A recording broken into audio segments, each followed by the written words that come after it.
한 주 동안 잘 지내셨나요? 지난 시간에 공부했던 거 한번 다시 읽어 보셨는지 모르겠네요.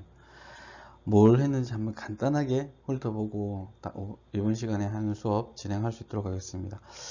지난 시간에는 뭐 전체적으로 수업에 대한 개요에 대한 부분, 어떻게 수업을 진행할 거고 이런 부분들에 대한 이야기를 앞에 좀 언급하고 1장에 있는 사회복지 프로그램 개발에 대한 이해에 대한 부분들을 쭉 이야기했습니다. 그래서 사회복지 프로그램이 뭐다? 사회복지 프로그램에 대한 이야기들을 쭉 펼쳐 나갔었고요.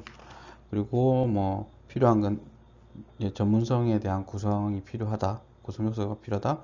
전문 지식.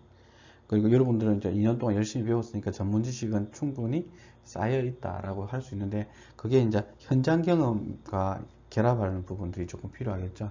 현장에 대한 부분에서 이거는 시간이 쭉 흘러가야 되는 부분도 없지 않아 있습니다. 그래서 기대치가 그렇게 처음 취업을 했을 때 기대치가 높지는 않은 거죠. 그런 부분들을 감안해서 그리고 문제 해결에 대한 고민. 그러니까 끊임없는 관찰과 관심 이런 것들이 있어야 되는 거죠. 내가 뭐 1학년 1학기 수업할 때 말씀드린 게 있었죠. 관심 분야에 대해서 빨리 선택을 하는 것들이 여러분이 취업하는데 많은 도움이 된다. 왜? 내가 그 영역을 펼쳐나갈 수 있는 부분. 그렇다고 해서 새로운 영역으로 가는 부분이 없지는 않습니다. 제가 그러니까 처음에 저 같은 경우에도 마찬가지로 저는 사회복지사가 될 거라고 생각해 본 적이 없었던 어, 청년이었고 그렇다 보니 그렇게 시작을 해서 이제 대학을 간 게 이제 아동학과를 가서 공부를 시작을 했어요. 그런데 실질적으로 이제 어린이집 교사가 되는 게 꿈이었는데 뭐 결국엔 못 됐습니다. 친구들은 지금 이제 다 원장이나 이렇게 하고 있지만 저는 결국에는 못. 근데 지금 이제 저희과 교수님들이 좀 정년퇴직 하시면서 저한테 하시는 말씀이 저희 과에 맞게 가 있는 친구들 중에 한 명이 제일 말썽꾸러기였는데 와 있는 친구가 저라고 이야기를 하시거든, 교수님들. 실질적으로 아동복지를 하고 있는 거죠, 아동학기에 맞춰서. 근데 조금 다르게 접근을 한 부분들이 있는 거고, 이 과정. 그래서 중앙에 한번 털 수도 있는 거죠. 내가 전혀 관심 없는. 저도 처음 시작했던 분야가 장애인 쪽이었습니다. 근데 지금은 실질적으로 다르게 아동 청소년 쪽에 와서 일을 하고 있는 이런 부분이 있다 보니까 계기점이 생기게 됩니다. 나는 이쪽에 관심이 있을 거라고 생각을 했는데 하다 보면 전혀 아닌 또 다른 여러분들의 능력들을 발휘할 수 있다라고 말씀드릴 수 있는 거고, 그리고 프로그램의 유형에 대한 이야기들을 했습니다. 혹시 기억이 나시나요? 이건 이 책에 있는 교재에 대한 부분에 있어서는 암기에 대한 고민들은 조금 떨쳐내셨으면 좋겠어요. 이해를 하고 그걸 가지고 실질적으로 어떻게 적용할 건가가 제일 중요한 과목 중에 하나입니다. 현장에서 뭐 그 이론이 조금 부족하다고 해서 적용할 수 있는 부분이 약하다 이런 건 아니니까 가장 중요한 거는 내가 만나는 사람들을 어떻게 변화시킬 건가에 대한 고민이 충분히 녹아나야 돼요. 이런 것들이 있습니다. 그래서 예전에는 뭐 클라이언트 유형하고에 따라서 그것을 해결하는 방법 이런 것들을 고민하는 책 페이지 23페이지에 있는 표 23, 24, 25페이지 있는 표들을 한번 꼼꼼하게 읽어보셨으면 좋겠다라는 말씀을 드렸고요. 그리고 세 번째는 프로그램 개발에 대한 이야기를 했습니다. 실질적으로 첫 페이지, 그러니까 1장에서 모든 것을 다 다뤘다라고 보실 수 있어요. 이것만 잘하면 실질적으로 앞으로 배워나갈 수업을 다 이해했다라고 할 수 있는데, 스킬이 필요한 거죠. 어떻게 이렇게 요때 하고, 어떻게 적용하고, 이런 부분들을 이야기를 할 건데, 지금 모금회가 이제 신청 사업도 마감을 했고, 지금 복권기금 야간 지원 사업, 이렇게 아동청소년 쪽에는 이렇게 지금 말일까지 공모 사업을 준비하고 있습니다. 이런 부분에서 어떻게 개발할 거냐. 그 하나의 그림 1-5에 대한 설명을 했었는데, 27페이지에 있는 기획과 분석, 설계 및 개발, 운영 및 보안, 평가 및 개선. 이 과정들이 잘 지켜난다면, 충분하게, 해결해낼 수 있다라는 이야기들을 했었습니다. 혹시 기억나시나요? 그러니까 뭐 큰 부담 없이 진행을 하는데 이제 점점점 그러니까 한 5주차 정도의 과제가 나갈 겁니다. 과제가 나갈 거고 그 과제를 통해서 여러분들이 팀 프로젝트 이런 것들을 하게 될 거고, 가장 중요한 거는 팀을 어떻게 구성하느냐도 중요할 것 같아요. 관심 분야로 모이는 것들이 가장 좋다라고 생각을 하고요. 적정 인원에 대한 부분은 뭐 크게 제한을 두지는 않겠습니다. 근데 그 속에서 역할들이 어떻게 되면 실시간으로 뭐 이렇게 업무를 했던 내용들이 기록이 남는 그 구글 문서를 이용해서 작업을 할 거거든요. 그러니까 누가 들어서 어떤 작업을 했고 어떻게 변화했다 이런 내용들이 실시간으로 뭐 같이 작업하셔도 돼요. 앞에 하셨던 분 덮어쓰기 해도 그 내용들이 남아 있는 부분이 있기 때문에 뭐 충분하게 뭐 같이 작업할 수 있는 부분, 그 속에서 문서 작업하고 그 내용을 토대로 모금의 공간에서 이야기할 수 있는 이런 프로젝트를 만들려고 하는 거고, 최근에 이제 저희만의 관심은 아닌데 메타버스라고 해서 가상현실 공간의 이야기들을 또 많이 하고 있습니다. 너무 빨리 가고 있는 것 같아요. 얼마 전까지만 해도 뭐 가상 이런 수업들 방식에 대한 이야기를 하고, 이게 뭐라고 이야기하죠? 코로나 때문에 좀 이렇게 빨리 가고 있는 부분인데, 이게 이제 가상현실, 오늘이 이제 8월 19일인데요. 녹화하는 날이. 오늘 이제 그 SK텔레콤에서 이제 또 다른 메타버스 플랫폼을 오픈하고 확장하겠다라는 이야기들을 했습니다. 이런 부분들이 세상이 좀 많이 변하고 있는데, 그러니까 모여서 이야기할 수 있는 공간들이 더 많아지고 있다는 거, 이런 것들이 있으니까 한번 활용해 보시면 좋을 것 같고요. 나중에 뭐 그런 부분들이 시연하는 작업이나 이런 것들을 한번 보여드리도록 하겠습니다. 이번 시간에는 뭐 크게 이제 사회복지 프로그램 개발을 위한 프로포절, 실질적으로 문서를 작성하는 부분이 어떻게 되는지에 대한 이야기를 할 겁니다. 그래서 앞에는 이제 사회복지 프로포절이 과연 뭘까? 그리고 두 번째는 성공적인 프로포절의 조건이 또 뭘까? 모금의 기준, 그리고 삼성복지재단의 기준, 그리고 우수 프로그램과 프로포절에 대한 이야기, 그리고 이제 뭐 재정지원처에 대한 이해가 좀 필요하죠. 그리고 프로그램 기획을 위한 아이디어 개발들이 어떤 것들이 있는지. 프로그램을 개발하는데 이제 저희들이 이제 많이 이렇게 하다 보면 아이디어가 고갈되는 상황들도 벌어지고 이렇게 합니다. 그랬을 때 물어보는 것 중에 하나가 신입 직원한테 제일 많이 물어봐요. 왜냐, 좀 참신할 거라는 생각으로 많이 이야기하는데, 그런 부분에서 또 다른 발상의 전환, 이런 것들이 필요하다라는 부분이고, 뭐 이거는 이제 구체적으로 설명하면서 이렇게 말씀드리도록 하겠습니다. 그러니까 사회복지 프로그램 개발에 대한 프로포절, 아까 얘기했던 설명인데요. 정책에 뒤따르는 사회복지 실천 현장에서의 구체적인 활동이라고 할 수 있습니다. 사회복지 프로그램은 일반형적인 사회복지 활동보다 행정적 활동과 지역사회 활동까지 포괄하는 포괄적인 개념이라고 할 수 있습니다. 단기간에 수행되는 특정한 과업이나 활동인 프로젝트보다 사회복지 프로그램은 상대적으로 지속적이며 일정한 구조적 체계를 가지고 있다고 할 수 있습니다. 이러한 특징적 차이점은 뭐 사회복지 현장에서 전문성을 갖추고 소통하기 위한 뭐 채널이 바로 프로포절이라고 할 수 있는 거죠. 그러니까 어떻게 소통이라는 개념이 어떤 부분이냐면 나는 사회복지사라서 그러니까 뭐라고 해요? 이 문제를 클라이언트에 대한 이런 문제를 해결하고 싶다라는 부분이 있습니다. 근데 사회복지사가 바로 들어가면 돈이 없잖아요. 재정적인 부분에 문제가 있습니다. 그랬을 때 재정 지원을 해주는 관련된 기관이나 기업이나 뭐 정부나 뭐 기초지자 단체나에 설득을 하기 위해서 문서를 만드는 것을 말하는 거예요. 이렇게 해서 그걸 가지고 설득을 해서 돈을 재정을 얻어서 프로그램을 하면서 해결하는 과정, 이런 것들이라고 할 수 있는데요. 뭐 사회복지관에서 수행하고자 하는 사회복지 프로그램의 내용을 설명하는 사업 제안서라고 보시면 됩니다. 그래서 프로포즈를 작성한다는 것은 제안자의 주관적인 의견이 아니라 경험적이고 객관적이고 논리적인 근거를 확보해야 되는 거죠. 그리고 설득력 있게 제시해야 되고 해당 프로그램이 가지고 있는 독특한 아이디어를 이해관계자들이 충분히 이해할 수 있도록 표현하는 기술이 요구된다고 할 수 있습니다.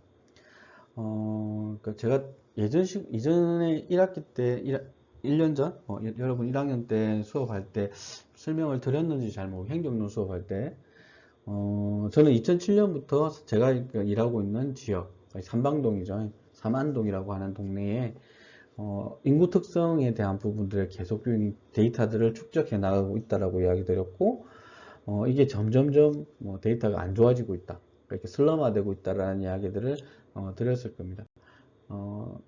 1년이 지난 지금은 더 심각해져 있는 상태라고 말씀드리고요. 이게 더 점점 가속도가 붙는 이런 형국이라고 말씀드릴 수 있을 것 같아요.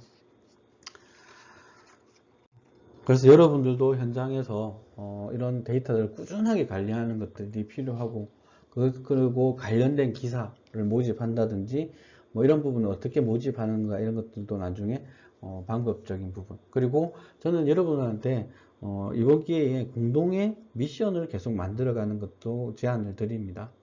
어떤 게 있냐면요. 아까 재정지원처가 많다라고 했죠. 근데 모든 것을 다 여러분들이 찾아갈 수는 없는 거죠. 저는 그러니까 조금 뭐 프리하다고 할 수 있는 것보다는 의도적으로 이렇게 하다 보니까 체크하는 부분들이 여러 군데가 있습니다. 그래서 조금 다른 기관들에 오픈하고 이렇게 하긴 하는데 처음에는 꽁꽁 숨기고 안 알려줬어요. 왜냐면 우리가 먼저 해야 되니까. 근데 똑같아요. 숨기나 푸나 저희들이 할 건 저희들이 하게 되고 다른 분들은 저희들이 못하는 건 못하게 되는 이런 상황들을 이해하게 되는 부분에서 조금 저희들도 좀 많이 조금 기간적인 부분을 성숙해 가고 있다라고 말씀드릴 수 있을 것 같고요. 그래서 공동의 미션을 해서 재정지원처에 대한 부분을 한번 같이 공동 작업해서 그러니까 뭐 같은 아이디로 아까 얘기했는 구글이 그 부분을 잘 할 수 있는 부분 중에 하나인데요. 구글면서도 공동 작업을 할 수 있지만 구글 안에 스프레드시트라든지 이런 부분에서 공동 작업할 수 있는 것들이 많이 있습니다. 그걸 활용해서 같이 해놓고 링크를 공유한다면 여러분들이 실질적으로 이런 작업들을 했던 것들이 데이터화 정리돼서 나는 나중에 와서 그것을 활용할 수 있는 누구나 활용할 수 있는 부분이 될 수 있다는 거죠. 그래서 간간히 뭐 과제는 아니지만 그런 미션들을 한번 여러분과 공동 작업을 해서 그런 정보들을 얻게 되는 그리고 관련 기사도 충분히 그러니까 설득력 있는 농구를 제시하기 위해서는 관련 기사 그러니까 언론에서 보도됐다든지 이런 거 최근에 이슈되고 아동청소년 쪽 이슈되고 있는 것 중에 하나가 뭐냐면 보호 종료 아동 시설에서 보호 종료되는 아동들의 자립에 대한 문제들이 끊임없이 이제 언론상에도 그리고 사회 문제화되고 있습니다. 그래서 뭐 정부에서 그러니까 없던 부분에서 추가 지원금도 만들어내고 연령대도 이제 지금 18세에 나가야 되는데 이것도 뭐 24세까지 연장한다고 다양한 형태의 고민들이 나오고 있는데 저는 그게 근본적인 문제 해결이 될 수 있다고 생각은 하지 않거든요. 또 다른 방향의 고민들이 그래서 저는 제 나름대로 고민이 해결할 방식 중에 하나가 같이 아이들하고 그러니까 창업하는 경험들을 많이 던져주고 싶고 그것을 지원하는 기관들을 만들어내는 것들이 필요하지 않을까라는 생각을 하고 있습니다. 그리고 이제 이어서 이제 사회복지 프로포절에 대한 걸 이야기해 보면 프로포절이라는 이름에서 이렇게 공모 사업 이렇게 이야기하는데요. 사회복지 프로그램의 개발 모형의 전 과정을 청사진으로 제시하는 전문적이고 공식적인 문서라고 할 수 있는 거죠. 양식이 다 정해져 있고 이렇게 하기 때문에 그것을 충분하게 설득력 있게 채워내고 공개 경쟁 형태입니다. 그래서 다양한 과정을 거치게 되는 부분이고 프로그램이 기획, 실행, 평가의 어느 과정을도 진행하지 않았지만 뭐냐면 계획이잖아요. 근데 저희 직원한테도 제가 지금 이야기할 거 이런 교육할 때 이야기하는데요. 머릿속에서는 1년을 그려라 라고 이야기를 합니다. 계획서를 짤 때 1년 뒤에 변화 과정까지도 생각을 하면서 계획을 짜야 되는 거죠. 그게 안 된다면 예측이 안 된다면 이 기획 실행 평가에 대한 내용들을 그 프로포절 안에 담을 수가 없는 거죠. 그래서 프로그램을 통해 실질적인 변화가 될 수 일어날 수 있는 것들을 명확하게 제시해요. 원인이 이런 게 있었기 때문에 이런 필요성에 의해서 나는 이런 이런 시도를 통해서 방법을 가지고 이런 그림을 그려보고 싶다가 명확하게 담겨 있어야 되는 거죠. 그러니까 문제도 명확해야 되고 그것을 해결하는 방법도 구체적이어야 되고, 그리고 이 방법을 통해서 해결하려고 하는 목표점도 명확하게 제시가 돼야 되는 거죠. 근데 이제 저는 이제 그 부분에서 저희 직원한테 그렇게 마이너스도 성과다라고 이야기를 합니다. 아이들한테 뭐 성적 향상을 위한 뭐 이런 프로그램을 했어요. 근데 성적이 1년이 지났는데 떨어졌어요. 그렇다고 해서 직원들을 이렇게 뭐라 할 수는 없는 거잖아요. 여러 가지가 같이 가미된 거죠. 그 하나 때문에 성적이 오르고 내리고 하진 않잖아요. 근데 그 과정에서 뭐를 놓쳤는지를 다시 하고 변화하는 과정들을 통해서 보완하고 이런 과정들을 거쳐서 해나가면 좀 더 나은 프로그램으로 변화할 수 있다라고 말씀드리고 있는 거고요. 그래서 이 프로그램에 있어서는 뭐 프로포즈에 있어서는 우리 조직, 그러니까 사회복지기관에서 할 수 있는 양질의 내용을 담아야 되는 거죠. 그러니까 우리 기관의 역량도 정확하게 파악하고 있어야 됩니다. 우리 기관의 역량은 30명 정도를 케어할 수 있는 기관인데 뭐 100명을 케어하겠다 라고 한다면 그거는 사기죠. 그런 부분들에 대한 부분을 어떻게 접근할 것인가. 그리고 나는 뭐 보호종료 아동들을 대상으로 프로그램을 하려고 하는데 실제 보호종료 아동이 주변에 한 명도 없어요. 근데 계획서를 짰어. 진행하려고 하니까 안 돼.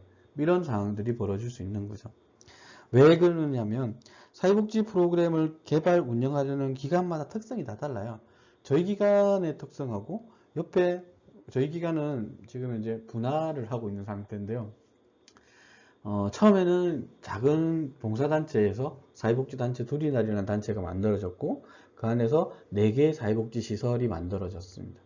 그리고 마을 학교를 하나 운영하고 있고요. 뭐 이런 과정들의 활동들을 하고 있습니다. 그런데 이게 이제 정부 정책이 바뀌면서 법인화되는 것을 고민하다 하고 저희들한테 압박을 하고 있고, 그래서 어쩔 수 없이 저희들도 법인화 작업을 했는데 사회복지 법인을 만들려고 하니까 재정적인 부분이 문제들이 많다 보니까 그 다음에 정부가 그러니까 보건복지부에서 제안한 게 사회적 협동조합으로 하면 법인을 인정해 줄게 라는 부분을 가지고 저희가 이제 신어마을이라는 사회적 협동조합을 만들어서 이렇게 분화해가는 과정들을 거치고 있습니다. 그래서 일부는 운영 주체를 변경해서 신어마을로 넘어갔고 뭐 투리나리에 그대로 남아있는 조직도 있고 뭐 이런 활동들을 하면서 분화해갖고 전문화시키는 작업들을 하고 있습니다. 이 기간은 요거를 하고 있고 요 기간은 요렇게 하고 있고 뭐 저희들이 그렇게 하다 보니까 아이들과 창업하는 조직은 또 다른 형태로만, 그러니까 나중에 되면 이게 다 분화되면 각각의 영역을 가지고 있지만 지금은 몇 명이 되지 않다 보니까 뭐 여기도 이사고 여기도 이사고 이렇게 되는 거죠. 이런 과정들을 거치고 있다. 그리고 해당 사회복지 프로그램을 통해 해결하고자 하는 문제의 성격도 완전히 다르죠. 바라보는 시각이 다르기 때문에 해결하는 관점도 다 달라질 수밖에 없습니다. 그래서 이제 사회복지 프로그램은 신청 공모 제도라는 것들이 생겨나고 적 프로포즈를 통해서 재원이 이루어지는, 그러니까 지금 현재는 어떻게 보면 프로포즈의 시절이라고 이야기할 수 있습니다. 근데 제가 이제 한 10년 이상 10여 년 동안 경상남도 사회복지 공동모금의 배분사업 평가 지원단 단장으로 이렇게 활동을 하면서 느낀 건데요. 너무 어려워하세요. 사회복지 공동모금에 프로포즈를 하는 게. 그러니까 계획서 짜는 게 어려운 게 아니라 지금 소문이 어떻게 나왔냐면 너무 깐깐하다. 문서를 너무 빡시게 달라고 한다. 안에서 이제 돈 쓰는 것에 대한 그에 대한 규제들이 많다. 뭐 이런 것들이 있는데요. 일단 해보는 게 제일 중요할 것 같아요. 뭐 그런 부분들을 한번 펼치면 좋겠고요. 그래서 공모제는 사회복지재단이 1991년부터 사회복지 공동모금회가 그리고 99년부터 이렇게 본격적으로 도입해서 점점 확대해 나가고 있다라고 생각하시면 될 것 같아요. 그래서 저희 기관 그때 앞에서 설명을 드렸는데요. 저희 기관은 모금회만 이렇게 바라보고 있지는 않습니다. 모금회가 가장 많이 지원하는 기관이긴 하지만 모금회만 바라보지 않고요. 최근에 가장 최근에 지원받고 있는 게 한국 사회적 기업 진흥원인가? 에서 그러니까 지원을 받고 있습니다. 다른 기관들은 여기에 받으려고 하는 생각 안 하고 있죠. 그래서 이게 근데 앞으로 넘어올 부분이겠죠. 여러분들이 도전할 수 있는 부분 중에 하나가 이겁니다. 그러니까 취업이 안 됐을 때는 이런 부분에 두드려서 내가 직접 창업을 할 수도 있는 거죠. 그런 부분에 새로운 돌파구를 만들어내는 작업들도 사회복지 영역에서는 필요하다. 그러니까 뭐 기업에만 벤처가 있는 게 아니고 사회복지에도 벤처 기업이 아니죠. 벤처 사회복지 시설, 사회복지 기관들이 필요한 거죠. 최근 들어서는 1인 사회복지 시설들, 사회복지 기관들이 많이 만들어지고 있어요. 사회사학과들도 활동을 하고 있습니다. 그런 모임들도 지금 만들어지고 있고 하기 때문에 여러분들도 그런 부분을 충분하게 역량을 발휘할 수 있다라고 보시면 될 것 같고요.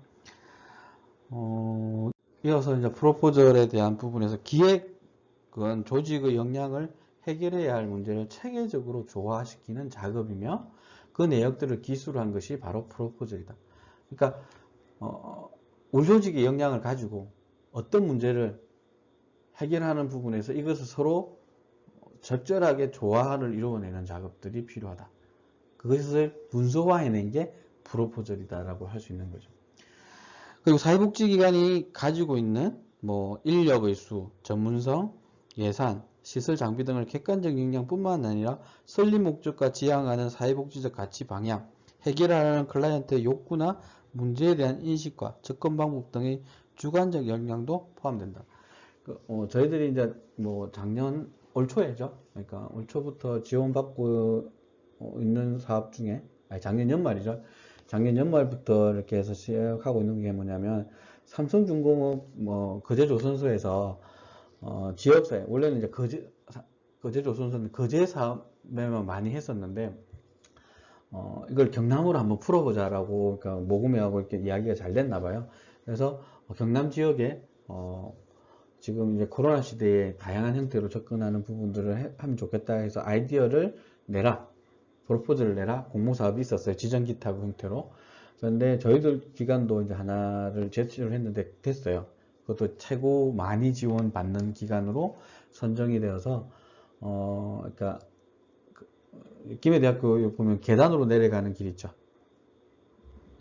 계단으로 내려가면 그 근처에 가정주택 1층의 일부를 크리에이트 체험실로 만들어 놨어요. 다양한 장비도 갖추어져 있고 편집도 할 수 있고 촬영도 할 수 있는 형태로 구성되어 있고 그 옆에는 간단하게 이제 음료도 마실 수 있는 카페까지 구성이 되어 있습니다. 공간이 너무 크지도 않은데 장비 금액만 엄청납니다. 이런 부분들 안에 공사도 했고 방음도 다 해야 되는 부분이 있어서 그런 부분들을 활용해서 이제 지금 코로나 때문에 그러니까 아이들이 접근을 못 하고 있는데 지금 그래서 이제 비대면으로 이제 수업 방식을 좀 전환해서 강의도 만들고 이렇게 하고 있고요. 아마 크레이트 과정 해서 지금 초급, 중급, 고급 이렇게 해서 4강좌씩 12강좌씩 녹화 들어가 있습니다. 그래서 그 내용을 충분하게 들으면 유튜브는 이렇게 효과적으로 이렇게 접근할 수 있는 부분을 만들어내는 그리고 촬영 그리고 안에 시나리오를 어떻게 짤 것인가 이런 부분들 이런 것들을 이야기하는 것들을 이제 하는 거죠. 계획을 짜고 이렇게 아이디어를 내서 하는데 저희들 중간 과정까지 코로나 때문에 못했다가 다시 전체 방향을 조금 틀었어요. 그런 자문 교수진들이 계시기 때문에 그분들하고 협의를 해서 이렇게 해보자 라는 것들이 있다라고 말씀드릴 수 있을 것 같고요. 공모제도의 활성화는 프로포즈를 통해 사회복지 실천 과정과 이를 표현하는 양식을 표준화하고 매뉴얼화함으로써 사회복지 분야의 실천적 전문성을 정진시키는 것뿐만 아니라 사회복지 활동의 홍보 및 마케팅에 있어서 핵심적인 채널로 자리매김하고 있다. 그 사회복지 프로그램의 책무성을 강화하는 것도 내도 기여하고 있다. 왜냐하면 홍보와 마케팅이 되면 이런 부분에서 좀 어떻게 책임감을 가지고 일을 한다고 해야 하나요? 그래서 돈에 대한 부분도 마찬가지고 그러니까 지원을 받으면 그 관련법에 대해서 다 엄격하게 규제한다고 했나? 지금 저는 모금회 직원들이 불쌍하다고 생각하는 사람 중에 한 명이거든요. 아마 안 그러신 분도 많겠지만, 같이, 저도 이제 이렇게 같이 일을 하다 보니까 느끼는 부분이고, 이제 어떤 부분이냐면, 1년에 감사를 4번 받아요. 한 조직이. 그것도 다른 기관으로부터. 정부 조직 있죠. 감사원 감사부터 시작해서 보건복지부 감사, 도감사 뭐 이렇게 4개 기관에서 감사를 받는데, 감사를 받으면 저희가 이제 사업을 하고 낸 서류들을 다 보관하고 있습니다. 그래서 이제 모금회가 가지는 부분에서 그 감사받으면서 저희도 같이 감사받아야 되죠. 그런데 일단은 저희들이 통과된 부분에서는 다시 뭐 이렇게 문제 제기는 하진 않기 때문에, 그리고 그러니까 회계 감사를 회계 사무소에서 할 때도 있고 위원들이 할 때도 있고, 그 금액의 차이에 따라서 달라지는 부분이 있습니다. 그런 부분들도 함께 챙겨봐 주시면 좋겠다. 그래서 공공성에 대한 부분, 책무성에 대한 부분들을 이야기하고 있다라고 말씀드릴 수 있을 것 같고요. 그래서 성공적인 프로포절의 조건, 과연 뭘까요? 성공적인 프로포절? 저는 선정이라고 생각해요. 선정이 일단 되고 진행을 할 수 있어야 되는 거죠. 열심히 계획서를 쓰고 프로포즈를 했는데 안 되면 무슨 의미가 있을까요? 근데 그것 또한 의미는 없지는 않습니다. 그걸 위해서 노력했던 부분이 있기 때문에. 하지만 선정이 안 되면 그걸 작성했던, 주도했던 실무자도 힘이 빠지고 기관도 힘이 빠지고 한 거죠. 그리고 클라이언트의 문제 해결은 요원해지고 이런 부분이 있기 때문에, 그래서 프로포절에서 제기된 사회 문제의 심각성이 비교적 낮거나 예산 쓰임새가 불명확하거나 문제의 성격이 명료하지 않는다면 문제를 제기하는 방식이나 정비 자료가 불일하면, 여러분이라면 여러분 돈을 지원하시겠습니까? 후원하시겠어요? 예를 들어서 문제가 별로 안 심각해. 어떤 게 있죠? 우리 주변에 당하는 사람은 심각하다고 할 수 있는데, 많은 보편적인 사람들의 문제가 아닐 수 있는 부분이면 지원이 좀 떨어질 가능성이 높죠. 그리고 예산을 짰는데 이게 두리뭉실하게 짜서 어디에 구체적 선지 그러니까 지금 예산을 짤 때는 구체적으로 짭니다. 단가 얼마에 몇 명이서 몇 해 동안 지원할 건가, 그걸 구체적으로 다 짜서 나중에 이제 뒤에 예시도 있는데, 여러분도 이렇게 짜봐야 될 거예요. 그 팀 프로젝트 할 때. 그래서 지원을 제대로 받아낼 수 있는. 그리고 문제 성격을 그러니까 클라이언트의 문제가 이거라고 이야기했는데 핵심을 못 찌르고 있는 수도 있는 거죠. 지금 이제 저출산 고령화의 문제, 특히 예를 들어 저출산의 문제가 있다. 저출산의 문제 해결할 수 있으면 노벨상까지는 아니더라도 우리나라에서 표창은 받을 수 있겠죠. 저출산 문제를 어떻게 해결하느냐. 저출산의 가장 큰 문제가 뭐라고 생각하세요? 이거에 대한 부분을 끊임없이 고민해야 돼요. 우리나라의 저출산 문제가 가장 심각한 건 농촌이죠. 근데 저출산 문제가 가장 심각하지 않은 지역은 세종시예요. 그래서 세종시에서 뭔 답이 있는지 계속 연구하는 작업들도 하고 있다라고 말씀드릴 수 있을 것 같고요. 그리고 문제를 제기하시면 정빙 자료가 없어요. 근거가 없어요. 근거가 없이 이게 문제다라고 이야기하면 문제가 되는 거죠. 지금 현재 예를 들어서 저희 삼안동을 예를 들면 꾸준하게 늘어서 지금 14명당 1명이 수급자입니다. 생활하시는 분들의. 이게 전국 단위에서 이만큼 심각한데 별로 없습니다. 그러니까 그런 부분들까지 이야기할 수 있다라고 할 수 있고요. 프로포절 공모방 사업을 통해 재원을 지원받고 사회복지 프로그램을 개발, 운영하기 위해서 충족해야 할 조건들이 있는데, 재정지원처에서는 프로포절에 대한 평가라고 이야기해요. 평가 기준. 그러니까 선정하는 데 있어서 기준. 다 있습니다. 모금에도 있고 뭐도 있고 다 있습니다. 나중에 이걸 구체적인 내용들을 한번 다시 짚어볼 거고요. 그래서 이 부분에서 가장 프로포즈를 공모사하면 제가 이제 그러니까 현장에 있는 실무자들한테 강의할 때는 바로 대놓고 이야기합니다. 왜 하냐고. 프로포절 공모사 왜 하냐? 왜 한다고 답할 것 같아요? 시켜서가 제일 많습니다. 신설장이나 센터장이 시켜서, 기관장이 시켜서, 상사가 시켜서. 원래 하기 싫죠. 왜? 일이 늘어나니까. 근데 같이 일하는, 특히 이제 저희들 기관 같은 경우 아동 청소년들 일하다 보니까 아동 청소년을 보다 보면 안 할 수가 또 없어요. 왜? 기관의 재원이 한정되어 있다 보니까 제대로 된 프로그램을 지원하기 위해서는 뭐 이런 부분들이 필요하다라고 이야기할 수밖에 없고요.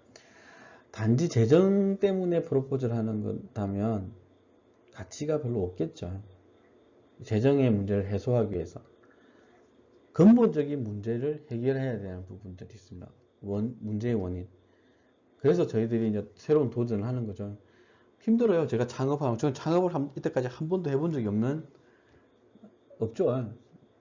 그러니까 시민단체 일하다가 사회복지 쪽으로 와서 지금 거의 20년 동안 일을 하고 있는데 중간에 쉬어본 적도 없어요. 다른 데 일해본 적도 없고 그런 과정에 있다 보니까 창업이라는 건 새로운 도전이에요. 그러니까 과정도 힘들고요. 근데 이제 색다른 느낌은 있어요. 같이 고민할 수 있는 부분에서. 그래서 요새 공부를 끊임없이 하고 있습니다. 그래서 요새 머리가 별로는 아닌데 머리가 많이 힘들어 합니다. 지금 대학원 공부도 하고 있죠. 그러다가 지금 이제 사회적 경제에 대한 공부도 하고 있죠. 그리고 여러분들하고 이렇게 같이 하기 위해서 이것도 공부하고 있죠. 지금 책도 옆에 쭉 쌓여 있는데 이런 부분들인 거죠. 그런 부분들. 그러니까 단순하게 재정만의 문제로 이걸 한다고 한다면 직원도 힘들고, 같이 있는 아이들도 힘들 수밖에 없는 부분이 있습니다. 대상자들에 따라 달라지겠지만. 그래서 사회복지, 기관과 사회복지사는 클라이언트나 지역사회의 바람직한 변화와 발전을 정지시키기 위해서 프로포즈를 해야 된다. 근본적인 문제 해결에 초점을 두고 가야 된다라는 말씀을 드릴 수 있을 것 같습니다.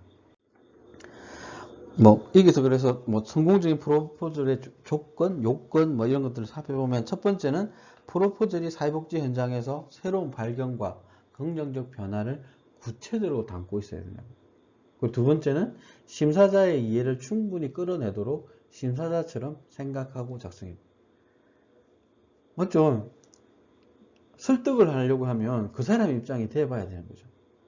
혹시 여러분들이 용돈 협상을 하든지 아니면 받든지 하시잖아요. 안 하시나요? 그랬을 때 용돈 협상을 할 때 그런 거 있잖아요.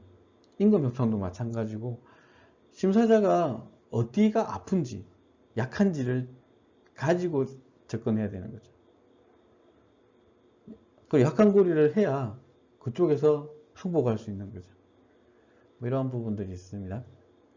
그래서 첫 번째 부분은 긍정적인 변화를 담아야 되는 사업계획서 또는 제안서 자체를 잘 기술하는 것도 중요한데 이것보다 더 사업의 필요성과 실현 가능성 그리고 해당 프로그램의 기여도와 파급성들이 더 중요하다고 할 수 있는 거죠. 그러니까 삐까번쩍한데 내용은 그런데 실질적인 내용이 필요성도 조금 약해 보이고 이게 과연 실현이 될까? 라는 부분. 그래서 이게 평가 항목에 이런 것들이 다 있습니다. 그리고 두 번째, 심사자처럼 생각하고 작성해라고 하는 분은 누구를 위한 사업인지, 문제는 무엇인지, 해결의 가능성은 있는지, 이를 입증한 실질적 근거는 뭔지, 그리고 비용 대비 효과성을 비교하고, 우리 기관이 했을 때 더 잘할 수 있는 것은 뭐가 있는지, 이것들을 일명요연하게 보고 바로 평행하는. 그래서 제가 이제 앞에서 그러니까 저번 시간에 말씀드린 제목 짤 때 저는 엄청나게 고민을 많이 한다라고 이야기하는데 나중에 여러분들이 발표하고 이렇게 할 때 제가 제목 짰던 것만 한번 쭉 보여드릴게요. 재밌을 겁니다. 그러니까 떨어지는 것도 재밌고요. 붙어서 지금 진행하고 있는 것도 재미있습니다. 근데 그 내용들을 충분히 담아야 된다는 거죠. 그래서 요약해서 전달하는 부분. 누구를 위해 어떤 방법으로 진행을 해서 어떻게 변화시키겠다는 게 다 한 사업명에 다 들어가야 됩니다. 뭐 이런 부분에서 그래서 보면 첫 번째는 사회복지 프로그램의 기획에 대해서 강조를 하고 있고요. 두 번째는 기획을 잘했는데 이게 설득력 있는 프로포절이 아니다라고 하면 또 문제가 있는 거죠. 그래서 심사자가 이것을 충분하게 받아들이고 이해할 수 있도록 만들어줄 필요가 있는 거죠. 그러니까 최근 들어서 이제 하는 방식 중에 예전에는 문서로 하고 면담하로 끝난 경우가 많은데 최근의 심사 과정에서는 PT도 이제 들어가기 시작을 했습니다. 발표. 그랬을 때 글자 크기는 얼마나 해야 되고 사진이나 이런 것들 어떻게 배치하고 이런 것들까지 고민하기 시작하는 거죠.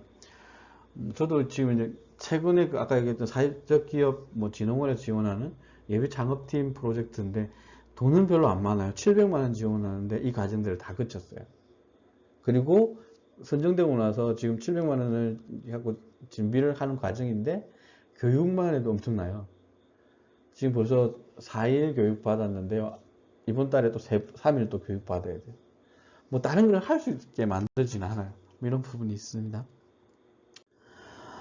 성공적인 프로포절의 평가 기준에서 모금액 기준을 보면 크게 세 가지로 나눕니다. 기간평가, 사업평가, 기타평가로 나누는데요. 기간평가는 기관이 신뢰성 있고 사업 수행을 할 수 있는지, 뭘 갖고 볼까요, 이게?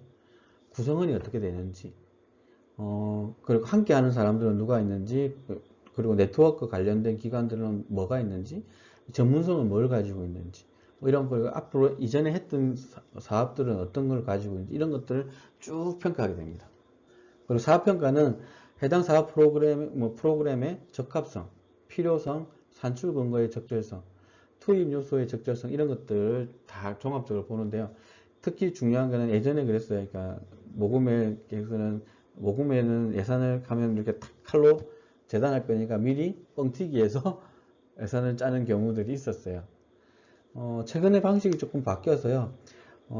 지원을 요청하는 금액이 적절하다면 다 지원하는 방식을 가지고 있습니다. 지원 한도 내 최대 부분에서.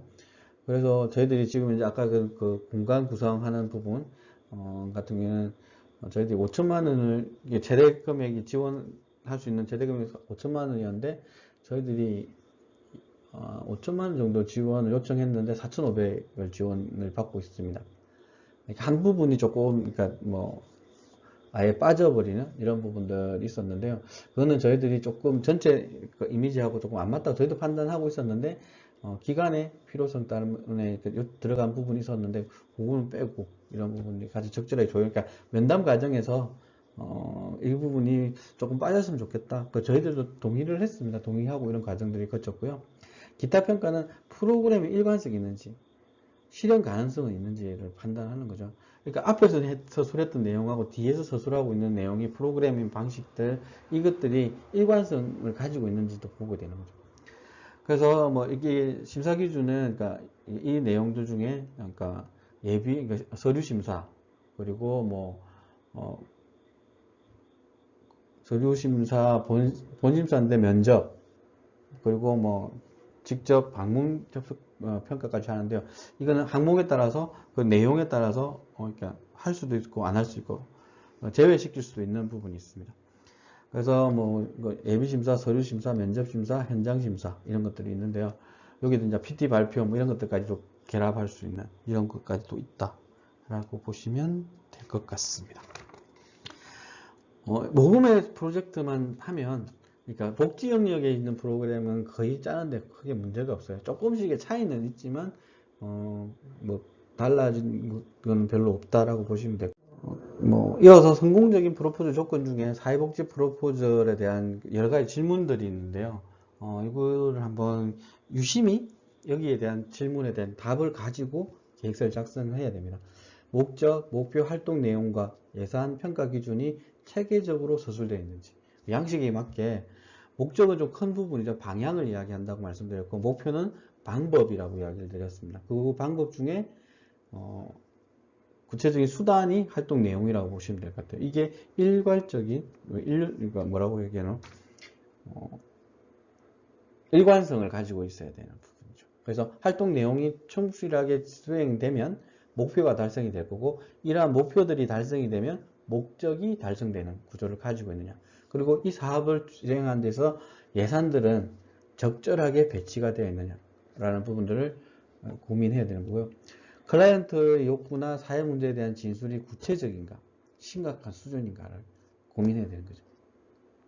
그리고 문제의 양이나 프로그램의 규모에 적절한 예산이 편성되어 있는지. 저희들이 요번에 그러니까 취소했다고 했던 제주에 오늘 계획서를 다시 수정해서 제출을 했습니다. 그러니까 많이 아쉬워하고 아이들이 뭐 하죠. 저 또한 아쉽죠. 제주도 가야 되는 거고, 저는 이번 프로젝트 하고 저 혼자만 남아서 저만의 휴가를 좀 쓰고 오려고 그러니까 잡았죠. 근데 앞에 게 안 되니까 제 휴가도 날라갔죠. 뭐 이런 부분이 있습니다. 그래서 대체 프로그램을 했던 게 뭐냐면, 지금 코로나 때문에 밖에 나가는 게 위험하다. 지금 현재는 이번 8월 달은 지금 4단계로 갈 것 같으니까, 저희가 가지고 있는 건물 옥상에서 아이들과 캠핑하는 걸로 짰고요. 플러스해서 9월 달은 조금 나아질 거라고 생각을 하고, 캠핑장에 있는 카라반을 빌려서 아이들이 조금 아쉬움을 달래는 이런 부분들까지 이야기하는데요. 너무나 아쉬워하기 때문에 그래서 저희들이 아이디어를 내고 있는 것 중에 하나가 옥상을 제주도로 꾸미면 어떨까? 어떻게 해요? 제주도의 멋진 작풍경을 현수막으로 작업을 해서 뿌리고 거기서 사진도 찍고 이런 작업들을 하면 어떨까? 이렇게 하는데 이것도 예산이 어떻게 되느냐에 따라서 고민을 하고 있고요.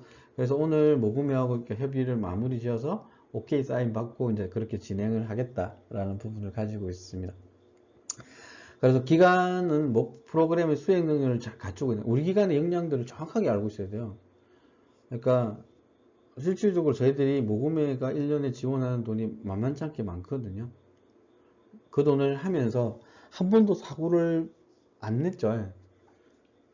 뭐 우수하게 진행한 것도 있겠지만 다른 형태로 사고가 나지 않는 선. 그래서 법을 잘 지키고 있는 거죠.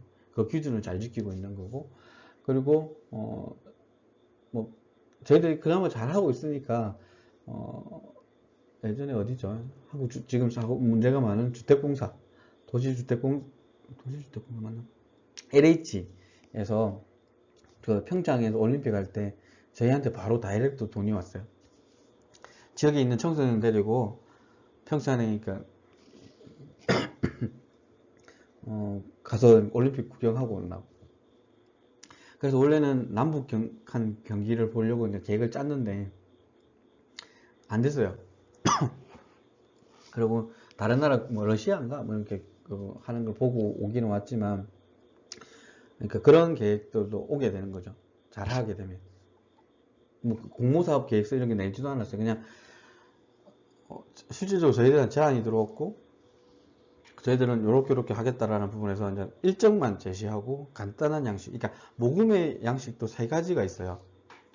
산출 중심형, 뭐 성과 확산형, 그리고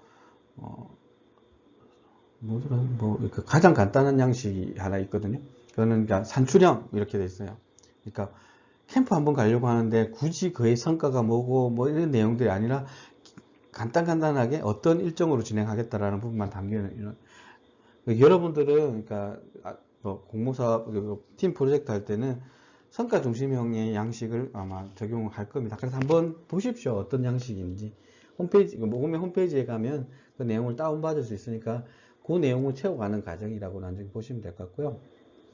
혼자 다 할 수 있는 능력들은 아닐 것 같아요. 그래서 같이 역할을 나누고 이렇게 하면 충분히 하실 수 있다라고 말씀드릴 수 있고, 저는 사회복지사 아닐 때도 공모사업 뭐 선정에 됐다고 얘기 드렸죠. 그리고 목표 달성에 대한 평가 체계는 구체적인가? 그러니까 성과 목표 평가에 대한 요구가 있습니다. 그래서 돈을 주는데 성과가 없이인데 돈을 주겠어요? 이런 부분들에 대한 부분을 잘 볼 필요가 있다라고 말씀드릴 수 있을 것 같고요. 그 삼성복지재단은 지금 현재는 이제 직접적인 사업은 하지 않습니다.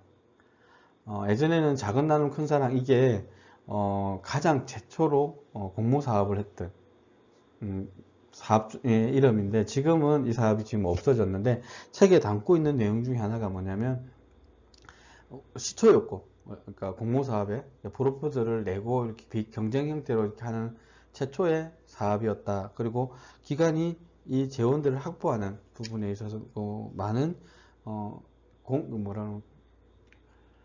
많은 성과를 남겼다라는 부분에서 이제 담고 있는데요. 지금은 삼성이 직접 하지는 않고요. 삼성과 모금회가 공동으로 해서 나눔과 꿈이라는 프로젝트로 새롭게 작업을 하고 있습니다. 주관은 모금회가 하고 있고요. 재원은 삼성이 되고 있고 지원 방식도 또 다른 형태로 이렇게 또 큰 형태의 장기적인 플랜을 가진 사업들이라고 보시면 될 것 같고요. 여기서 보면 실질적으로 사회복지 프로그램에 담아야 될 것이 무엇인지 이 매뉴얼에 충분히 담겨 있는데 이것들도 한번 찾아보시면 좋을 것 같고요. 책에 있는 33페이지의 그림 1-6의 사업 방향을 보면 앞에 있는 화면에 있는 똑같습니다. 사전 준비, 프로그램 시행 경험, 신규 개발 및 프로그램 새로운 접근 방법, 기존 내용을 어떻게 발전시킬 건가? 그래서 이걸 통해서 지식 체계를 구축하는 이런 시스템의 성과를, 그러니까 성장을 담고자 하는 부분이 있습니다. 마찬가지죠. 지역에 대한 관심도 가져야 되는 거죠. 실질적으로 이런 거 있죠. 그러니까 청소년이 문제가 많다. 여러 가지 문제들이 많이 발생하고 있다. 라고 하는데, 우리 지역이 어령이다. 그렇다고 해서 거기에 청소년이 없다라는 건 아닌데, 그런 문제들이 많이 일어난다. 라고 할 수 있는 부분이 없죠. 이런 여러 가지 지역적인 부분들도 필요하다라는 거고, 지역에 대한 충분한 관심. 우선순위에서 밀릴 수밖에 없어요. 그리고 이제 보면, 이제 첫 번째는 프로그램 내용의 구체성에 대한 이야기, 두 번째는 프로그램의 성과를 넘어선 파급 효과, 세 번째는 사회복지기관 간의 협력적 네트워크를 어떻게 구축할 건가에 대한 부분을 담아야 된다라고 이야기를 하고 있고요. 구체성에 대한 부분은 실제 프로그램이 개발, 운영되었을 때 실현 가능성을 가지고 있는지, 전혀 뜬구름 잡는 이야기는 아닌지를 보게 되는 거고, 파급효과 같은 경우는 경험과 노하우를 후속 세대나 지역사회에 그것을 어떻게 공유할 것인가에 대한 이야기, 기대효과라고 볼 수 있는 부분들에 대한 이야기고요. 사회복지기관들 간의 협력적 네트워크, 이거는 최근에 모든 공모사업에 다 담겨 있습니다. 클라이언트라는 서비스 이용자 중심에서 공급자 간 연대를 통해, 그러니까 사회복지 사업의 확장, 지속적으로 성장할 수 있는 토대를 만드는데, 중복, 예전에는 이렇게 중복 지원, 이런 것들의 문제도 해결할 수 있는 이런 부분들이 담고 있습니다. 그리고 표에 있듯이 표의 1-2, 1-3에 있는 내용들인데요. 이게 보면 사업 신청서 양식 중 양적 평가와 질적 평가는 성과 목표와의 연결성, 성과 지표의 명확성, 자료 수집 방법의 타당성, 양적 평가와 질적 평가 간의 균형성 등을 강조하는 삼성복지전의 평가 관점을 도표하여 제시하고 있다라고 이야기하고 있고요. 여기 보면 양적 평가는 프로그램의 결과 평가를 강조하는 것으로 연역적인 접근을 통해 해당 프로그램 실시 전후, 변화된 방향, 정도 등을 구조화된 도구로 측정하고 객관적인 값으로 제시하는 것. 그러니까 수치화되는 부분들을 많이 이야기하고 있다고 보시면 될 것 같고요. 질적 평가 같은 경우는 프로그램의 과정 평가를 강조하고, 그러니까 양적은 결과에 대한 부분이고 질적은 과정에 대한 이야기를 많이 담고 있습니다. 기납적 접근을 통해 해당 프로그램에서 변화된 모습을 관찰하거나 비구조화된 면접 등을 통해 주관적인 값을 제시하는 이런 부분들이 담겨 있다고 보시면 될 것 같고요. 책에 있는 양식, 보면 이런 방식대로 되어 있습니다. 여기에 보면 객관적인 자료를 어떻게 제시할 것이냐 이런 부분들, 그래서 이제 이게 두 개 적절하게 섞여 있어야 되는 부분이 있습니다. 양적 평가와 질적 평가의 균형은 객관적인 변화와 주관적인 의미 사이의 간격을 좁혀내는, 양적으로는 엄청나게 많은 성과를 가지고 있는데 실질적으로 질적 변화가 없다면 또 의미가 없는 부분인 거죠. 그러니까 서로가 조화를 이룰 필요가 있다라고 말씀드릴 수 있을 것 같고요. 우수 프로그램과 프로포절에 대한 이야기를 보면, 프로포절의 평가 기준, 이런 거 보면, 평가 기준이 아니죠. 선정 기준을 살펴보면, 사회복지 프로그램의 우수성에 대한 근거하고 있죠. 이 프로그램이 낮기 때문에 선정된 거잖아요. 왜냐하면 공개 경쟁을 통해서 여러분이 보시면 평균 한 5대1 이렇게 됩니다. 뭐 사업에 따라 달라지는데 차량 공모사업 같은 경우에는 10대1이 넘어갈 때도 있어요. 뭐 이런 부분들 있기 때문에 그 경쟁력을 뚫고 그러니까 선정되기 위해서는 다른 프로그램에 차별화되는 우수성 정의를 가지고 있어야 되는 거죠. 아직 개발, 운영 전 프로그램의 기획을 제한하는 문건이기 때문에 실제 프로그램 실행 효과성과 성과를 실체화하기는 어렵다. 이러한 제약에도 불구하고 사회복지적 가치 실현을 위해 활동하는 것으로 그러니까 프로그램이 작용하기 위해서는 우수 프로그램 요건에 대한 충실한 이해와 이를 달성하는 노력이 담겨 있어야 된다라고 하는데요.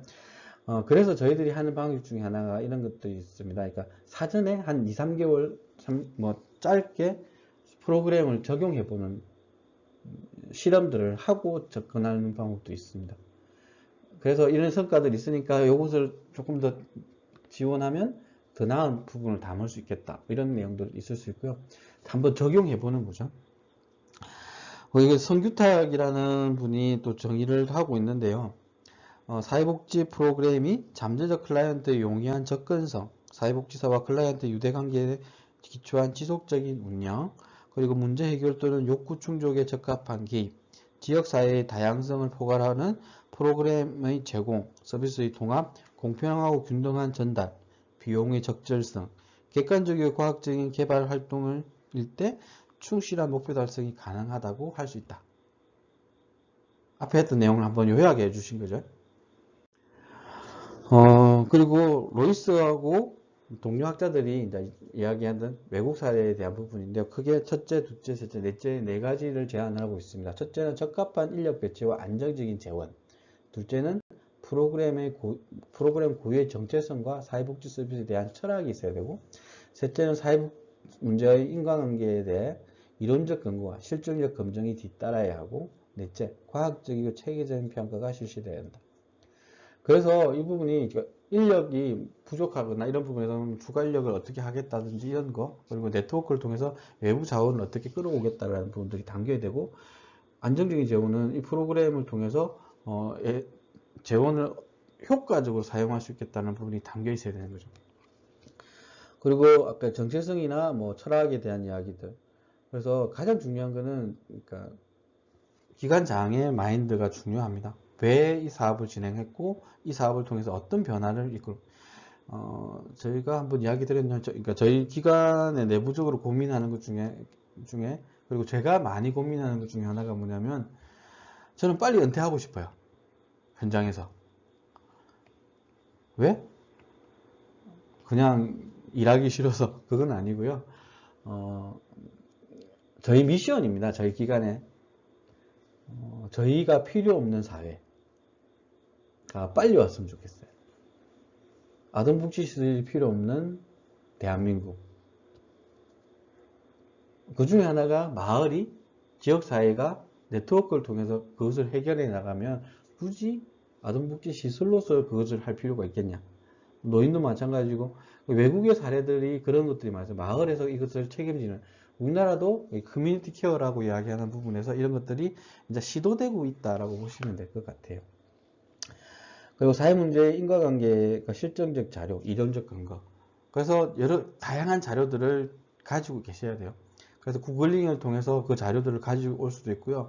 관련된 데이터들, 예전에는 스크랩 다 했어요. 지문을 오려서 붙여놓고 이렇게 했는데 최근에는 굳이 그렇게 할 필요 없잖아요. 제목만 걸어놓으면 되잖아요. 링크, 요새는 한글에서 그거 해갖고 하면 링크 연결되잖아요. 요렇게만 해도 나중에 검색을 해서 내가 이런 자료들이 필요하다라면 그것을 딱 가져올 수 있는, 요새 구글링에 그 기사들을 다 가져올 수 있는 부분 시스템이 다 잘 돼 있으니까 그것도 한번 활용할 부분이 있다. 그리고 관련된 지역사회 데이터들을 꾸준하게 관리하는 부분이 필요하고요. 과학적이고 체계적인 평가, 그러니까 뭐 이런 지표들이 있는데 모금회가 이런 관련된 지표들을 홈페이지에 공개하고 있습니다. 그리고 관련된 서적들도 나오고 있고요. 그것을 활용해서 이런 객관적인 측정 도구를 활용하는 부분들도 필요하다고 말씀드릴 수 있을 것 같습니다. 그래서 그 다음에 재정지원처에 대한 이해를 조금 할 필요가 있어요. 그 재정지원처가 과연 뭘까? 이런 거를 그대로 하면 사회복지 프로그램이 개발 운영되는 데 있어 인적, 물적 자원을 제공하는 개인 또는 조직. 여러분들도 재정지원처가 될 수 있는 거죠. 저희들도 그런 게 있어요. 그러니까 뭐 공무원 조직들도 작년에 저희들이 울릉도 독도를 아이들하고 저희 공동생활 가정 아이들이 갔다 왔는데요. 공무원 노조에서 지원을 했어요. 공무원 조직 안에 있는 자원봉사 조직에서 저희들이 지원을 해서 갔다 왔죠. 뭐 이런 부분도 있고, 재정 지원자들은 그들이 지원한 프로그램이 효과적이고 효율적으로 사회복지적 가치를 실현하는 데 기여하기를 바란 거죠. 그렇게 주셨는데, 프로그램을 위해서 줬는데 저희들이 급여가 작다고 급여로 썼다. 그러면 좋아하겠습니까? 문제제기 하시는 분이 더 많겠죠. 그리고 재정 지원자들이 지향하는 사회복지적 가치의 실현 모습이 무엇인지 그들이 지원 방향과 내역을 면밀히 살펴볼 필요가 있는 거죠. 그러니까 좀 이후에 이제 재정 지원처에 대한 부분에 대한 설명들을 할 건데요. 한번 보시면 될 것 같고, 특히 사회 변화에 맞춰 재정 지원자들이 지원 방향을 수정하기 때문에 동향을 살피는 것 또한, 그리고 프로그램 개발 전문성을 높이는 것만큼이나 중요하다. 그죠? 예를 들어서 예전에 마사회가 차량을 지원했어요. 한국 마사회가 부산 경남 뭐 경마공원 이쪽에서 차량을 지원했는데 지금 차량 지원 안 해요. 왜? 그리고 어느 기간은 그 기간마다의 지원의 흐름이 변화하고 있다라고 보시면 될 것 같아요. 대표적으로 이제 뭐 살펴보면 가장 대표적인 게 사회복지법인 사회복지 공동모금회죠. 이는 그러니까 사회복지 공동모금회법에 따라 설립된 특수법인이죠.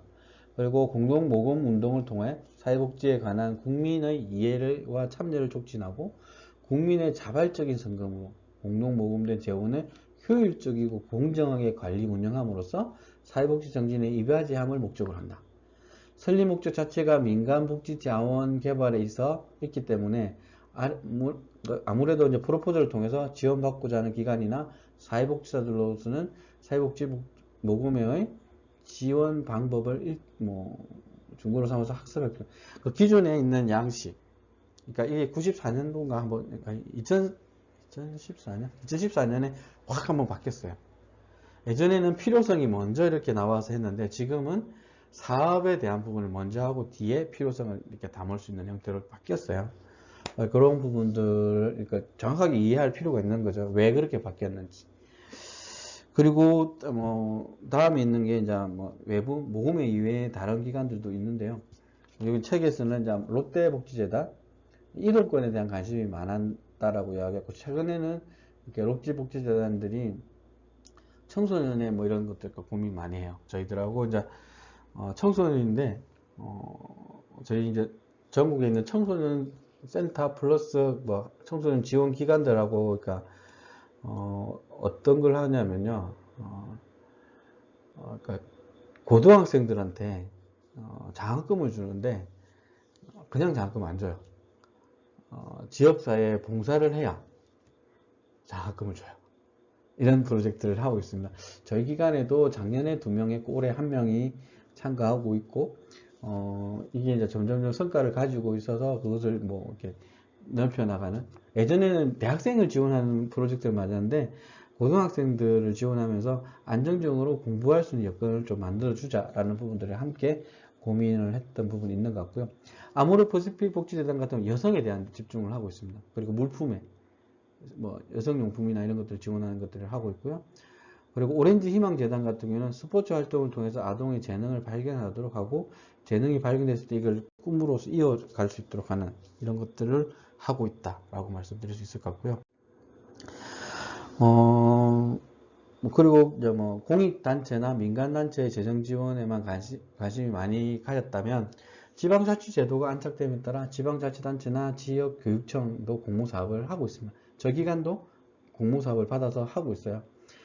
사회복지시나 기관을 지원하고 있습니다. 예를 들면 김해교육지원청에서 마을 교육공동체에 지원하는 사업들이 있어요. 그래서 저희들이 하는 것 중에 하나가 그러니까 크레이트 교육을 지원하는 장비를 활용하는 교육을 저희 올해 기획하고 있고요. 이건 하반기 때 준비하고 있고요.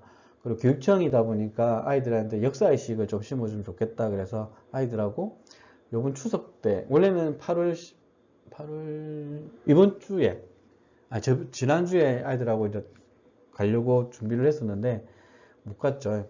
코로나 이것 때문에. 그래서 연기해서 9월 18, 19, 20에 이제 울릉도 독도를 아이들하고 갑니다. 이런 프로젝트가 있고요. 또 뭐, 예전에는 저희들이 가장 많이 했던 것 중 하나가 사회단체 보조금 사업, 그 지자체에서 지원하는, 그리고 비영리 공익활동 지원 사업, 도 단위에서 지원하는 이런 사업들이 있습니다. 그렇게 또 있으니까 충분하게 이 사업들을 따내올 수 있는 역량들을 키워내는, 저희들이 뭐 처음부터 그런 거 했던 게 아니고, 이게 지자체 같은 경우는 그렇게 까다롭게 서류를 꾸미고 있지는 않습니다. 뭐 그런 부분도 한번 보실 필요가 있고요. 그리고 사회복지사 클라이언트에게 적절한 프로그램이 무엇인지 더불어 적절한 지원처에 대한 이해가 더 필요하다. 그러니까 이 지원처에서는 요구를 원하고 있는데 다른 양식의 계획, 다른 양식이나 내용의 교육을 들어가면 지원 안 하죠.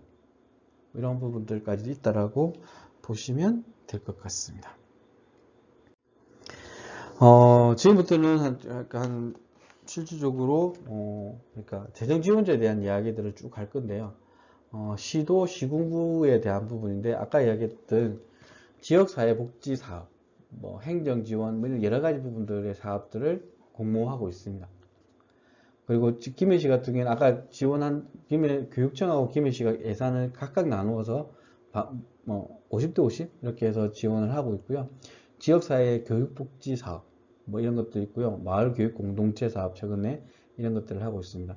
공익 영역에서 보면 사회복지 공동모금회가 있죠. 뭐 재원을 만들고 이거 활용하고 조사 연구하고 지원하고 뭐 이런 뭐 기구 건품에 대한 부분 이런 것들이 뭐 있다. 그리고 복권기금이 대표적인데요. 공익 지원 사업으로 임대주택 뭐 건설이나 이런 것 최근에 주거 지원 사업.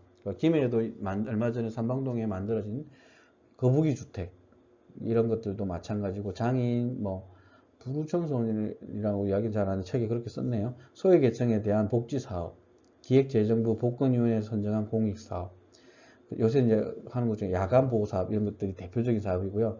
지금 김해에도 있는 것 중에 사회적 경제 창업 지원센터 이런 것들도 복권 사업으로 진행을 하고 있다라고 보시면 되고요.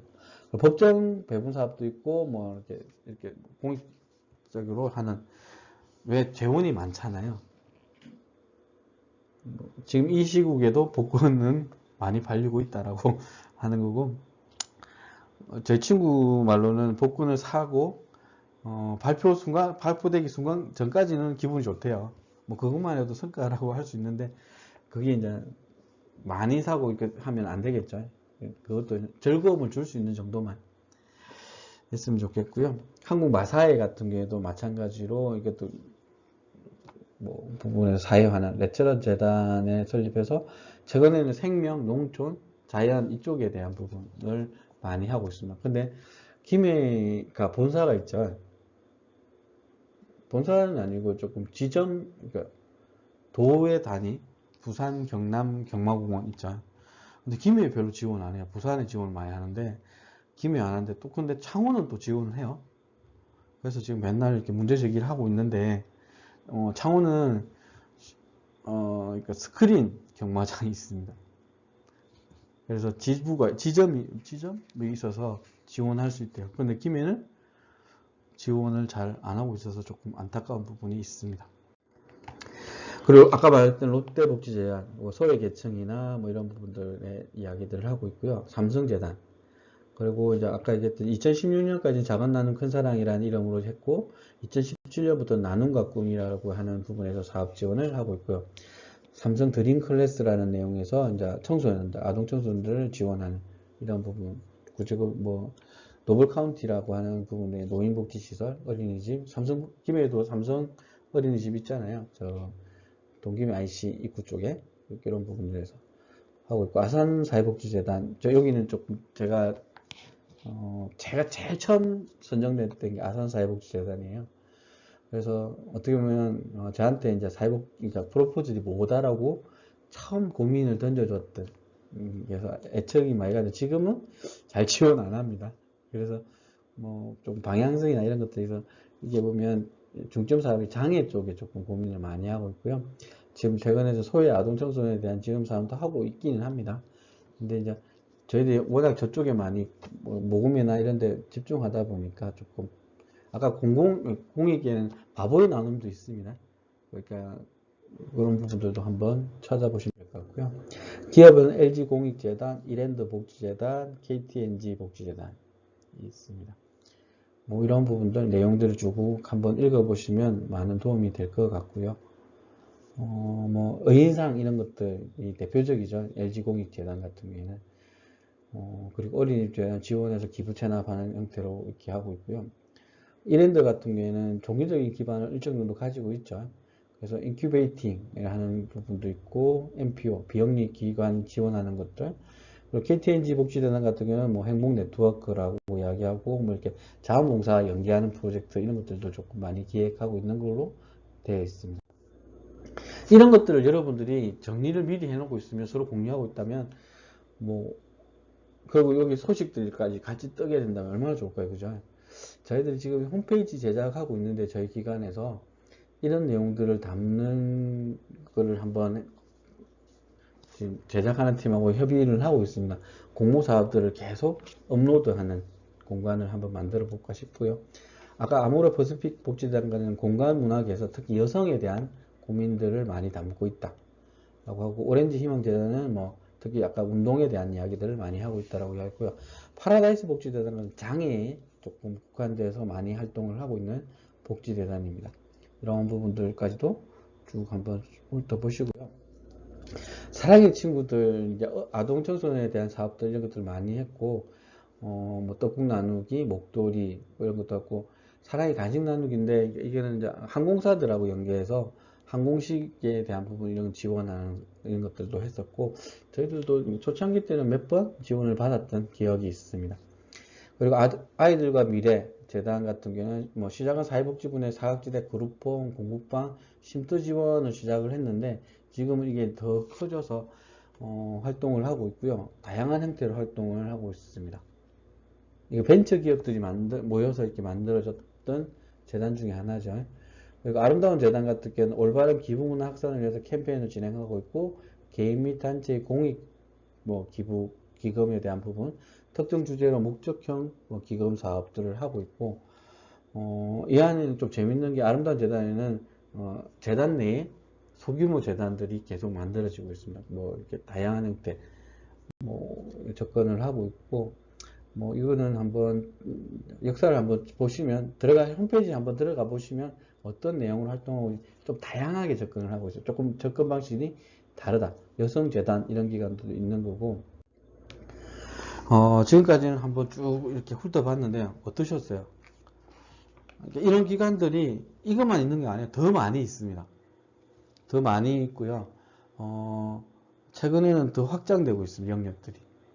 사회적 경제 영역들도 많이 확장되어 있다라고 보시면 될 것 같고요.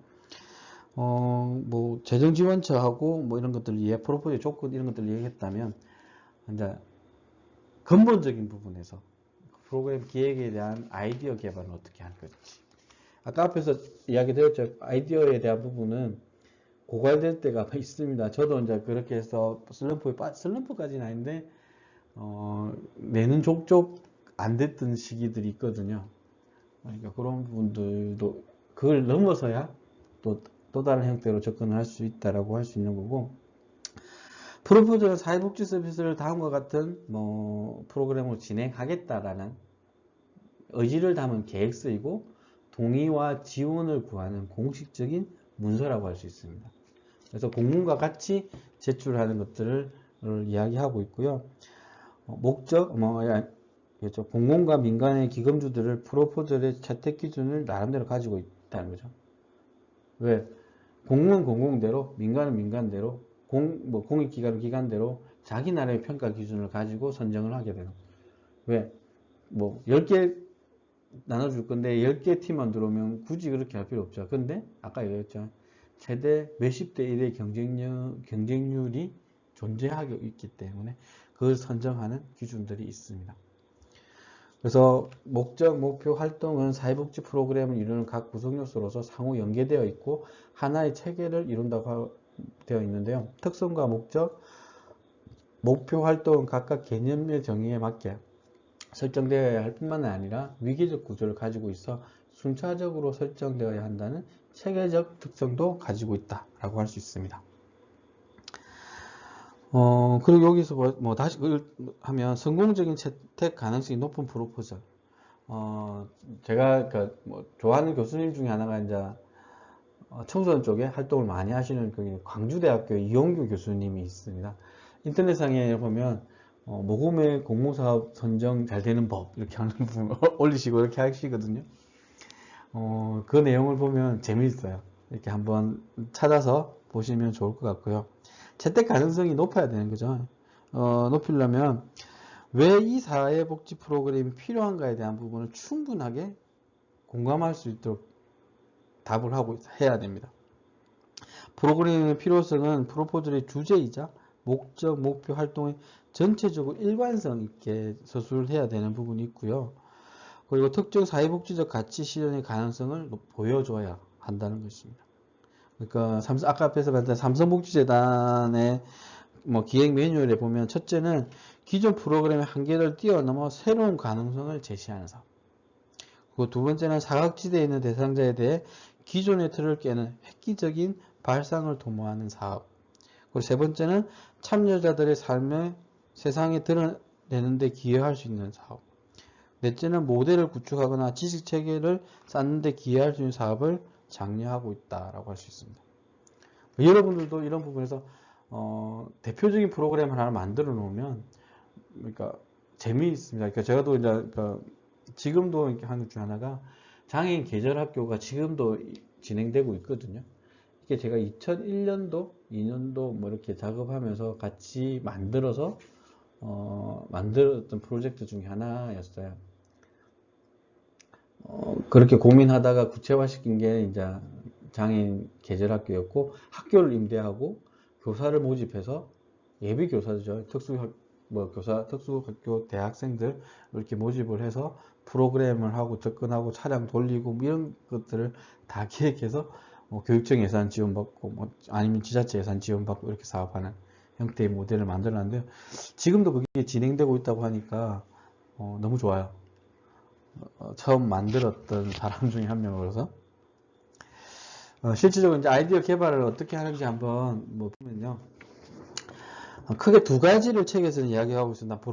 브레인스토밍이라는 방식과 또 하나의 방식은 조합법이라는 이야기를 하고 있는데요. 책에 인터넷에 이제 스마트폰으로 딱 검색을 해보니까 브레인스토밍 이렇게 하니까 이렇게 바로 뜹니다. 네이버에 잘 안 보이시죠? 이게 제가 링크를 한번 같이 하든지 이렇게 해놓겠습니다. 이런 부분들 그냥 검색을 하셔도 나오는데요. 여기 보면 실질적으로 간단하게 한번 읽어 드릴게요. 창의적인 아이디어를 찾기 위한 학습 회의 방법이다 라고 되어 있고요. 오스본이라는 사람이 개발했고 회오리 바람을 일으킨다는 의미가 있어 참가자들은 사고의 제한 없이 자유롭게 아이디어를 내게 된다라고 하는 부분입니다. 집단 토의 일종으로 미국의 유력한 광고 회사는 BBDO의 창립자인 오스본이 만든 사고 기법으로 특정한 문제나 주제에 대해 두뇌에서 폭풍이 몰아치던 생각나는 아이디어를 가능한 한 많이 표출하도록 하는 방법이고요. 집단 창의를 이끌어내기 위해서 브레인스토밍 4가지 규칙을 지켜야 한다. 크게는 비판을 하면 안 되고, 두 번째는 자유분방한 아이디어를 허용해야 되고, 그리고 아이디어의 양을 추구해야 되고, 남이 낸 아이디어를 편성, 이렇게 부분이 있는데요. 첫째 보면 아이디어를 내는 사람을 지지해야 되는 거죠. 누군가 아이디어를 내면 이 아이디어를 듣자마자 이를 평가하려 하는데 아이디어 내는 시간과 평가 시간을 분리해야 되는 거죠. 그리고 아이디어는 아이디어일 뿐 내가 냈다고 내가 해야 되는 것이 아니라는 것도 분명히 할 필요가 있죠. 그냥 낸 것으로 끝나는 거죠. 그거에 대한 무슨 잘 됐니 못 됐니 이렇게 할 필요 없는 그냥 내고 나면 끝이라는 거죠. 그 둘째는 어찌 보면 어리석다거나 말도 안 된다고 느껴지는 자유분방한 아이디어를 허용해야 됩니다. 그냥 전혀 뜻밖이라고 표현하면 조금 그런데 전혀 생뚱맞은 이야기를 해도 그냥 있는 그대로 해야 되는 거죠.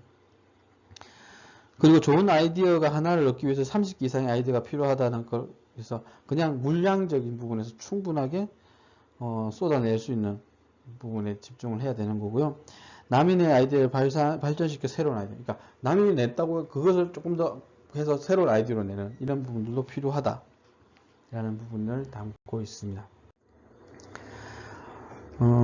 그리고 뭐 이 부분에서는 이제 뭐 모금회나 재정지원처에서 채택한 우수 프로포즈를 분석해보면 유용한 자료가 될 것이지만 선정된 타기관의 포즈를 그대로 답습하는 결코 좋은 그러니까 조건들이 많이 다르잖아요. 우수한 프로그램을 한다고 해서 내가 잘할 자신이 뭐 있겠죠. 근데 우리 대상이 다르고 지역이 다르고 환경이 다르고 자원이 다르기 때문에 그것을 우리 지역에 맞게 녹아내는 작업들이 필요한 겁니다. 그리고 사회복지기관이 처한 뭐 앞에 이런 특수성들을 충분히 고려할 필요가 있다. 장단점이 있기 때문에 그리고 가장 중요한 것은 내가 있다라는 부분이 가장 중요한 것 같아요. 이것을 준비하는 내가 있어서 더 잘할 수 있다는 부분을 충분히 담아내야 될 필요가 있는 거죠. 그러니까 여러분을 스스로를 믿어야 되는 거죠.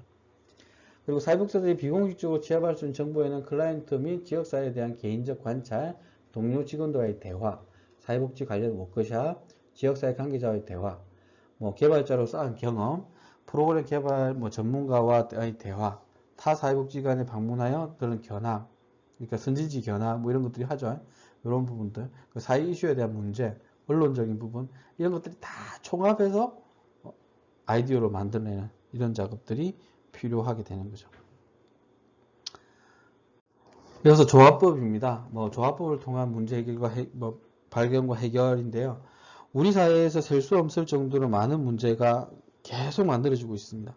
그 문제를 모두 다 해결하는 것은 가능할까요? 가능하지 않죠. 그것도 특히나 우리 한 기관이 모든 것을 다 해결할 것 같으면 국가가 있을 필요가 없는 거잖아요. 그리고 정말 중요한 결정적인 문제, 골드 포인트를 어떻게 선택해내는 우리 기관에 맞는, 우리 기관이 할 수 있는, 우리가만이 해야 되는 이런 사업들을 찾아내는 것들이 무엇보다 중요한. 그리고 성과 창출은 바로 올바른 문제 설정에 있다라고 할 수 있는 거죠. 그래서 뭐 책에 있는 부분에서 보면 사회복지 실천 현장에서 골드 포인트를 찾아내고 다루어야 할 문제를 점점 좁혀나가서 해결책을 실행한다면 그 효과를 높아질 수가 있다. 그래서 아이들을 보다 체계적으로 도출하는 방법 중에 하나가 조합법이라는 것이 있는데 이 조합법은 형태 분석법 또는 다빈치 스킬이라고 불리는 창의적인 사고 기법의 하나라고 할 수 있고 아이디어를 도출하려고 하는 과제 또는 문제에 대한 매개 변수 또는 주요인을 설정하여 아이디어를 생성하게 되는 3개에서 7개 정도로 설정한 변수 요인별로 여러 대안을 목록화한 후 이를 조합하여 무작위 조합하는 형태죠. 아이디어를 만들어내는 부분입니다. 전혀 생뚱맞은 방법이 만들어질 수 있다는 거죠. 그리고 사회복지 프로그램 기획하는 데 중요한 매개 변수를 5개를 설정하고 교재에는 클라이언트하고 개입 해결책, 참여자, 지향 가치, 연계기간이나 매개 변수로 설정해서 그 안에 이제 각각의 대안들을 6가지로 작성한 이런 부분이 표에 있습니다. 교재에는 44페이지에 이렇게 내용이 있는데요. 각 변수마다 그러니까 논리적 연계를 떠나야 되는 거죠. 논리적 연계에 대한 고민을 하면 안 됩니다. 그래서 각 변수마다 대안을 채워지거나 무작위로 하나씩 선정하고 이를 위해 주사위를 굴려 선정한다든지 전화번호를 차용한다든지 다양한 방법으로 동원하여 임의로 선정하게 됩니다. 여기서 말하면 이야기하면 책에 1-5, 표 1-5인데요. 그러니까 전화번호로 해도 됩니다. 아니면 내가 좋아하는 숫자 1, 2, 3, 4, 5 이렇게 해도 되는 거고요. 그럼 1, 2, 3, 4, 5를 이렇게 하면 아동 청소년, 문화예술, 이웃, 위기관리, 지자체 맞나요? 이거 5가지니까 5개가 되네요. 이런 형태로 하면 그거에 대한 부분을 찾아나가는데 책에서 예를 드는 건 한번 볼게요. 36612라고 무작위 선택을 했죠. 그러면 노인, 소득보장, 장애인, 자원봉사자, 역량강화, 종교단체라는 이야기들을 핵심 단어로 해서 아이디어를 계속 한번 내보는 겁니다. 그래서 나온 것들이 여기 보면 저소득 여성 노인들의 아동 돌봄 역량 확보를 통한 일자리 창출 프로그램, 띵동띵동 할머니다와 같은 프로그램이 기획되는 거죠. 제목을 봤을 때 어떤 내용인지 감이 오시나요? 주사합은 아동 돌봄인 것 같아요. 누가? 여성 노인이. 이걸 통해서 뭘? 일자리를 창출하고 아동 돌봄도 하겠다라는 부분이죠. 그래서 노인의 소득 보장을 하는 거죠. 이런 부분들을 담고 있는 거죠. 여기서 보면 조합법을 그러니까 활용할 때 주의할 것은 마지막 단계에서 무작위 조합을 통해 생성된 아이디어는 과제와 한 방향으로 정렬할 필요가 있다. 매개 변수에서 선택된 모든 내안이 최종 아이디어에 모두 반영될 필요는 없다. 중간에 이렇게 빠질 수도 있는 거죠. 그렇다고 해서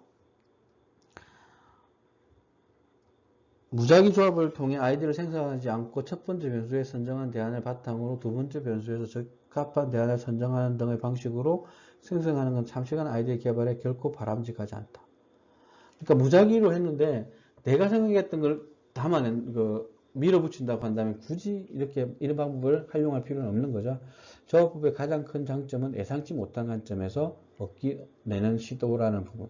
그러니까 전혀 뜻밖의 조합이 이루어질 수 있다라는 부분입니다. 그래서 오늘은 프로그램 기획에 대한 부분들 하면서 이제 아이디어 도출까지 했는데요. 이 부분이 중요합니다. 그래서 여러분들이 한번 이렇게 계속 끊임없이 관찰하고 할 필요가 있고요. 이제 두 번째 시간이 끝났고, 이제 팀, 주변에 1년, 거의 2년 이상 같이 지금 생활했다기보다는 같이 수업을 들었죠.